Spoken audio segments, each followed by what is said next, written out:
I just finished reading a really good book that I highly recommend. It's called Can't Hurt Me by David Goggins. And after every chapter, he puts out a challenge. And I'm just going to read you challenge number 9. So here we go. This one's for the unusual ones in this world. A lot of people think that once they reach a certain level of status, respect, or success, that they've made it in life. I'm here to tell you that you always have to find more. Greatness is not something that if you meet it once, it stays with you forever. It evaporates like a flash of oil in a hot pan.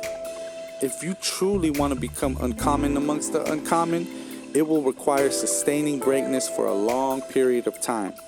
It requires staying in constant pursuit and putting out unending effort. This may sound appealing, but will require everything you have to give and then some. Believe me, this is not for everyone because it will demand singular focus and may upset the balance in your life. That's what it takes to become a true overachiever. And if you are already surrounded by people who are at the top of their game, what are you going to do differently to stand out? It's easy to stand out amongst everyday people and be a big fish in a small pond. But it is a much more difficult task when you are a wolf surrounded by other wolves.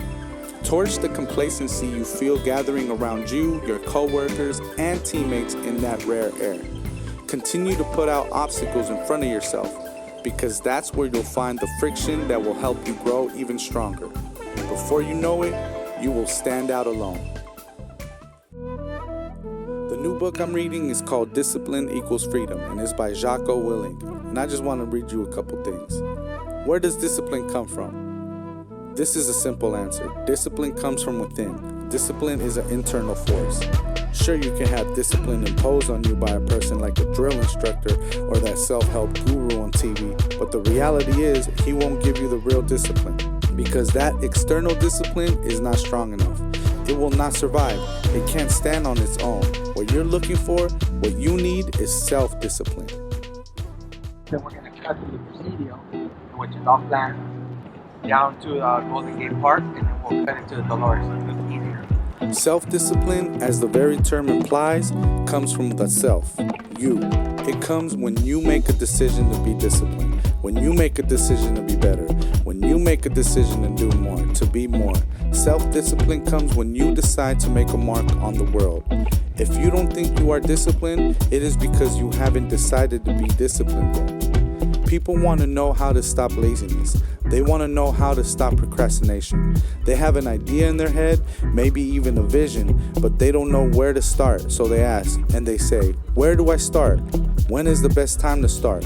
And I have a simple answer, here and now. That's it. You want to improve? You want to get better? You want to get on a workout program or a clean diet or start a new business? You want to write a book or make a movie or build a house or a computer or an app? Where do you start? You start here. You start now. You initiate and go. Go.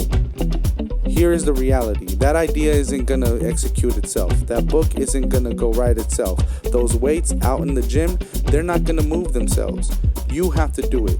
You have to do it now. So stop thinking about it. Stop dreaming about it. Stop researching every aspect of it and reading all about it and debating the pros and the cons. Start doing it. Take that first step and make it happen. Get after it. Here and now. Fear of failure. Fear of failure can keep you from taking that risk. It can leave you sitting there paralyzed into not taking action. And that is obviously bad. But I don't want you to overcome the fear of failure. I want you to be afraid of failure. Fear of failure is good. Fear of failure will keep you up at night, planning, rehearsing, going over contingencies. Fear of failure will keep you training hard. Fear of failure will stop you from cutting corners. Fear of failure will keep you working, thinking, striving, and relentlessly trying to be more prepared for battle. So I want you to be afraid of failing. I fear failure, but more important, I want you to be horrified, terrified of sitting on the sidelines and doing nothing. That is what I want you to be afraid of. Waking up 6 days or 6 weeks or 6 years or 60 years and being no closer to your goal. You have made no progress. That is the horror. That is the nightmare. That is what you really need to be afraid of. being stagnant. So get up and go, take that risk, take that gamble, take that first step, take action, and don't let another day slip by.